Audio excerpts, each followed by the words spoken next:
Hi friends, welcome back to our YouTube channel. ఈరోజు recipe వచ్చేసి బ్యాంబినో నేను ఎలా ప్రిపేర్ చేస్తానో నేను మీకు చూపిస్తాను. నేనైతే సింపుల్ ప్రాసెస్లోనే నేను బ్యాంబినో అయితే చేస్తాను. కావాల్సిన పదార్థాలు వచ్చేసి బ్యాంబినో, 2 టమాటాలు, 2 ఉల్లిగడ్డలు. ఇప్పుడు ఇవి కట్ చేసి రెడీగా పెట్టుకున్నాను కదా. ఇప్పుడు నేనైతే స్టవ్ వెలిగించి ఒక గిన్నె అయితే పెట్టి రెడీగా పెట్టినాను. ఇప్పుడు నేను బ్యాంబినోకి సరిపడా ఆయిల్ అయితే పోసి రెడీగా పెట్టిన. ఆయిల్ కూడా హీట్ ఎక్కింది. కొంచెము మినప్పప్పు, శనగపప్పు 2 వేసుకోవాలి. అది వేగుతుంటేనే కొంచెం ఆవాలు కూడా వేసుకోవాలి.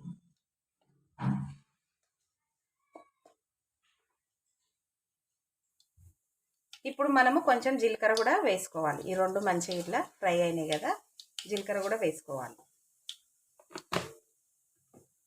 ఇప్పుడే ఆనియన్స్ కూడా మనము వేసుకోవాలి.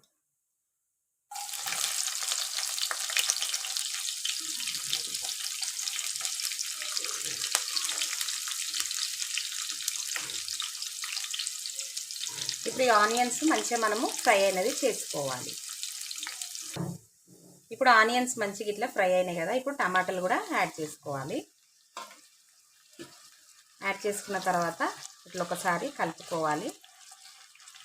ఇప్పుడే మనము స్పైసెస్ అనేది కూడా యాడ్ చేసుకోవాలి బ్యాంబినోకి తగ్గట్టుగా. ఓకేనా, నేను 1 స్పూన్ సాల్ట్ అయితే వేస్తున్నాను.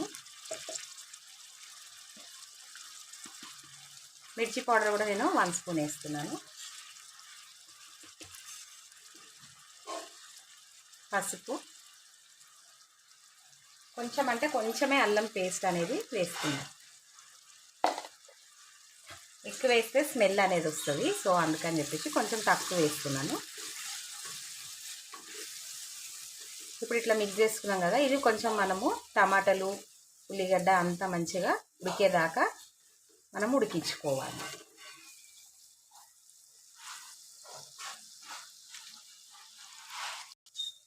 ఇప్పుడు టమాటాలు అయితే మంచిగా ఇట్లా ఫ్రై అయినాయి కదా, చూసిరు కదా, ఇట్లా మెత్తగా ఫ్రై అయితే అవ్వాలి. ఇప్పుడు కొంచెం కల్లమాకు, కొత్తిమీర ఇవి కూడా వేసుకోవాలి. ఇప్పుడు వేసుకొని ఒకసారి మళ్ళీ మంచిగా ఇట్లా మిక్స్ చేసుకోవాలి. బ్యాంబినో చాలామందికి అయితే ఇష్టంగానే ఉంటుంది. ఇది టిఫిన్ ఐటము, డిన్నర్కి కూడా పనికి వస్తుంది. టిఫిన్ పిల్లలకు బాక్సెస్కి కూడా బాగానే ఉంటుంది. ఓకేనా, మీకు బ్యాంబినో ఇష్టమైన వాళ్ళైతే నాకు ఒక లైక్ అయితే చెయ్యండి. ఓకేనా, ఇప్పుడైతే తగినన్ని వాటర్ అయితే బ్యాంబినోకి పోసుకోవాలి.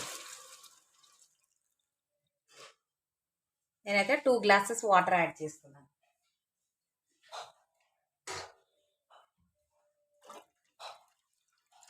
ఓకేనా, ఎందుకు అనంటే బ్యాంబినో 1 గ్లాస్ బ్యాంబినో ఉన్నది కాబట్టి నేను 2 గ్లాసెస్ అయితే వాటర్ యాడ్ చేస్తున్నాను. ఇప్పుడు ఈ వాటర్ మరిగిన తర్వాత మనం బ్యాంబినో యాడ్ చేసుకోవాలి. ఇప్పుడు నీళ్ళైతే మరుగుతున్నాయి కదా, ఇప్పుడు మనం బ్యాంబినో అయితే యాడ్ చేసుకోవాలి. ఇట్లా ఒకసారి కలుపుకోవాలి మనము మంచిగా. కొంచెం వాటరు నేను 1 గ్లాస్కి 2 గ్లాస్ అని చెప్పాను కదా, కొంచెం వాటర్ తగ్గించే వేసుకోండి. ఎందుకంటే ఈ మధ్య బ్యాంబినో కొంచెం స్టిక్కీగా అవుతుంది కదా, సో అందుకని చెప్పేసి ఇట్లా మంచిగా ఫ్రీగా అవ్వట్లేదు, అందుకని చెప్పేసి. ఓకేనా, ఇప్పుడు ఫ్లేమ్ అనేది హై ఫ్లేమ్ పెట్టి మనం ఇట్లా కలుపుతూ మంచిగా బ్యాంబినో చేసుకోవాలి. ఇట్లా కలుపుతూ చూసిరు కదా. ఇప్పుడైతే మనకు వాటర్ అనేది అయితే ఏమైతే లేదు ఇందులో బ్యాంబినోలో. ఓకేనా, ఇప్పుడు ఫ్లేమ్ అనేది మనము బంద్ చేసుకోవాలి. ఒక 5-10 మినిట్స్ అయిన తర్వాత మనము తినేసేయాలి. ఓకేనా, తినడానికి రెడీ అయింది. ఓకేనా ఫ్రెండ్స్, చూసిరు కదా ఫ్రెండ్స్ మన బ్యాంబినో. మీరు కూడా అందరూ ఈ రెసిపీ ట్రై చేసి మీ ఫీడ్బ్యాక్ అనేది నాకు కామెంట్ సెక్షన్లో తెలియచేయండి. లైక్ చేయండి, షేర్ చేయండి, సబ్స్క్రైబ్ చేయండి. Thank you for watching.